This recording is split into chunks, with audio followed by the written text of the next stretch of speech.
Linea guida 6. Offrire opportunità per lo sviluppo delle funzioni esecutive. Interagire con materiali e strumenti accessibili. Al livello più alto della capacità umana di agire con abilità ci sono le cosiddette funzioni esecutive. Associate a reti che si localizzano nella corteccia prefrontale, queste capacità consentono agli esseri umani di superare reazioni impulsive a breve termine e fissare obiettivi a lungo termine, pianificare strategie efficaci per raggiungere tali obiettivi, monitorare i loro progressi e modificare le strategie secondo le necessità. In breve, consentono agli studenti di trarre vantaggio dal loro ambiente. Di fondamentale importanza per gli educatori è sapere che le funzioni esecutive sono correlate alla memoria di lavoro. Infatti la capacità esecutiva si riduce drasticamente quando 1. Il funzionamento esecutivo deve essere rivolto alla gestione di abilità e risposte di livello inferiore che non sono automatiche o armoniche, quindi assorbono le funzioni di livello superiore. 2. La capacità esecutiva stessa è ridotta a causa di una sorta di disabilità di livello superiore o della mancanza di rapidità nell'uso di strategie esecutive. Il paradigma UDL comporta tipicamente un duplice sforzo per espandere la capacità esecutiva. 1. Elevando competenze di livello inferiore in modo che richiedano una minore gestione dei processi. E 2. Costruendo competenze e strategie esecutive di livello superiore in modo che siano più efficaci ed evolute. Le linee guida precedenti hanno affrontato le componenti di livello inferiore, queste linee guida affrontano i modi per fornire le soluzioni per le funzioni esecutive stesse. Guidare alla scelta di obiettivi appropriati. Imparate a stabilire obiettivi ambiziosi e raggiungibili. Non si può presupporre che gli studenti stabiliscano obiettivi appropriati per guidare il proprio lavoro, tuttavia la risposta non dovrebbe essere quella di fornire obiettivi agli studenti.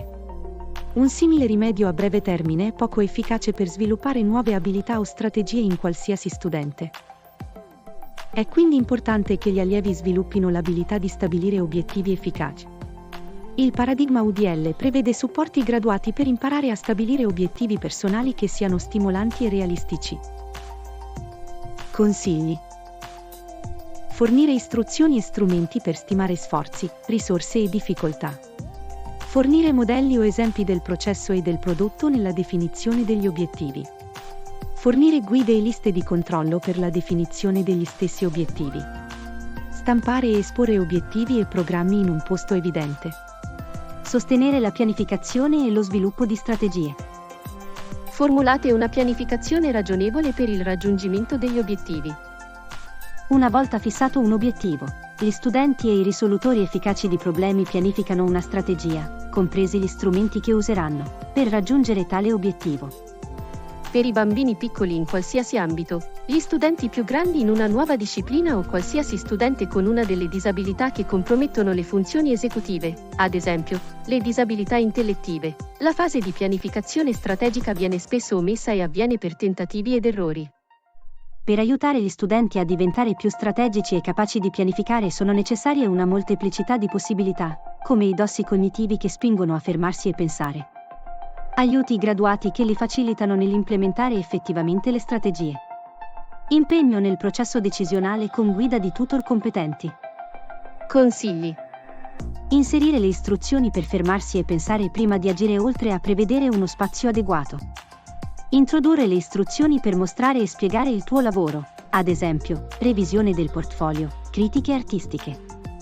Fornire liste di controllo e modelli di pianificazione del progetto per comprendere il problema, impostare priorità, sequenze e pianificazioni dei passaggi. Inserire allenatori o tutor che guidano ad alta voce il processo. Fornire guide per la frammentazione di obiettivi a lungo termine in obiettivi raggiungibili a breve termine. Facilitare la gestione dell'informazione e delle risorse. Sostenete l'organizzazione e la memoria utilizzando strumenti e processi flessibili. Uno dei limiti della funzione esecutiva è quello imposto dai limiti della cosiddetta memoria di lavoro. Questo blocco per appunti per la conservazione di blocchi di informazioni a cui è possibile accedere per la comprensione e la risoluzione dei problemi è piuttosto limitato per ogni studente e ancora più gravemente limitato per molti studenti con disabilità cognitive e difficoltà di apprendimento. Di conseguenza, molti di questi allievi sembrano disorganizzati, smemorati e impreparati. Laddove, in una lezione, La capacità di memoria di lavoro non è adeguata dal punto di vista costruttivo. È importante fornire una varietà di supporti interni e ausili organizzativi esterni, esattamente come quelli che usano i dirigenti, per mantenere le informazioni organizzate e in mente. Consigli. Fornire organizzatori grafici e modelli per la raccolta dei dati e l'organizzazione delle informazioni. Introdurre le istruzioni per la categorizzazione e la sistematizzazione. Fornire liste di controllo e guide per prendere appunti. Migliorare la capacità di monitorare i progressi. Analizzate la crescita nel corso del tempo e come costruire a partire da essa. L'apprendimento non può avvenire senza feedback e ciò significa che gli studenti hanno bisogno di un quadro chiaro dei progressi che stanno o non stanno facendo. Quando le valutazioni e il feedback non riportano istruzioni o quando non vengono fornite agli studenti in modo tempestivo, l'apprendimento non può modificarsi perché gli studenti non sanno cosa fare altrimenti. Questa mancanza di conoscenza su cosa migliorare può far sembrare alcuni studenti immutabili, incuranti o non motivati.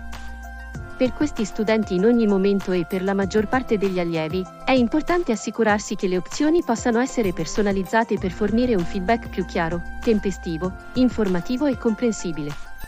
È particolarmente importante fornire un feedback formativo che consenta agli studenti di monitorare efficacemente i propri progressi.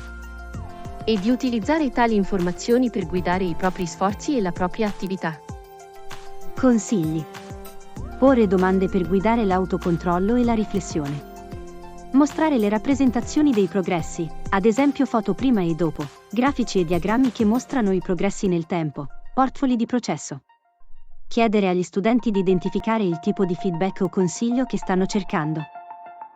Utilizzare modelli che guidano l'autoriflessione su qualità e completezza.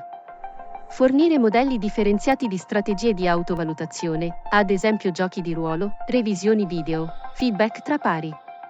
Utilizzare checklist di valutazione, rubriche di valutazione e più esempi di prototipi di prestazioni, lavoro degli studenti con commenti.